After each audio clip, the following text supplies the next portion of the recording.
Right, so who gave the world something worthwhile this week? This is donor card, and Emma, we'll start with you. Who gets your donor card this week? Maria Borges, who is an Angolan supermodel, and last year she walked on Victoria's Secret's catwalk with her hair in its natural afro form, and then she's done the same again this year, but she's kind of normalised it, and then she's brought two cohorts with her, so two other black women also walked with their natural hair. I guess the idea of just exposing your natural hair to the world doesn't in and of itself seem that provocative, yeah. But if you think about the way black hair has been historically and to this day stigmatized, this is a very rare and kind of radical thing. We're seeing it happening a little bit more with something that's called the natural hair movement, which is maybe 5 or 6 years old, and it's kind of been black women globally being like, you know what, I'm not going to disguise my hair anymore, I'm not going to chemically relax it, which is a process that gives you like really like nasty chemical burns, like it is linked to fibroids, is linked to infertility, all of these things. I'm not going to do that anymore. I'm not going to hide it under a weave.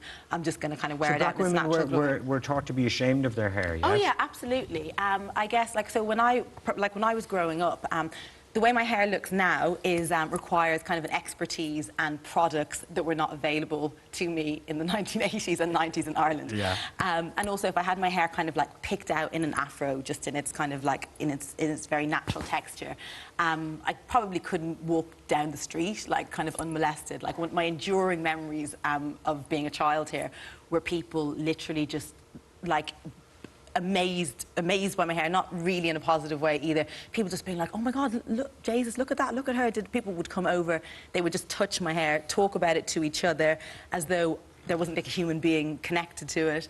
This was very common as well. And I often think I'm just completely kind of baffled by people kind of feeling that that is like an acceptable thing to do. I always think that if I was going to, for instance, pet somebody's dog, I would ask for permission to do that to an animal. Yeah, yeah. And the idea that you can just do that to kind of like a human being and they're not going to have any feelings. And even as recent, it also happens in London, when my hair is kind of picked out in an afro, as recently as about 6 months ago, I was chased down Charing Cross Road by an Italian man who wanted to touch it. And then when I told him he couldn't touch it, he offered to pay me. And then when I wouldn't accept that, he asked me to just take a picture with me.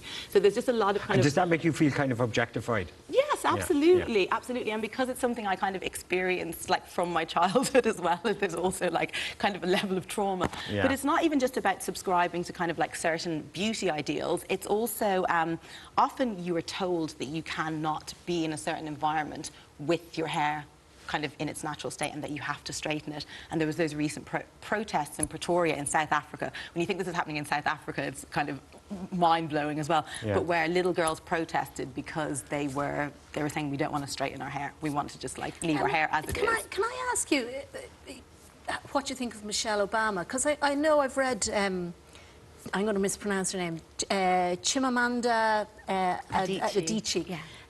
Who's a really brilliant Nigerian novelist, and she wrote a really interesting book called Americana, and a lot of it covers this whole thing about relaxing your hair. And she was quite critical of Michelle Obama when she came into office first, because she said here was, you know, the first black first lady, you know, at the centre of power, and she insisted on having what I suppose we would call European hair, and she felt really quite let down by that. Like, how did you feel about that? I feel actually slightly surprised. I wouldn't have that expectation of Michelle Obama, and I would imagine that lots of black people wouldn't have that expectation of her. Why not? Because I don't think Obama could have actually won the presidential election if she had had an afro, because that is so, especially for a politician, especially in America, that would be interpreted as though they were black militants, as though they were in alignment with... Okay, so there's a political subtext kind of comes with it. Yeah, which is, again, like, when you think about it, the idea that... In order to be acceptable, she had to look more European. Is that what it was? Yes, absolutely. And particularly in the States, there's very much the expectation that black women in professional settings will have their hair looking like that.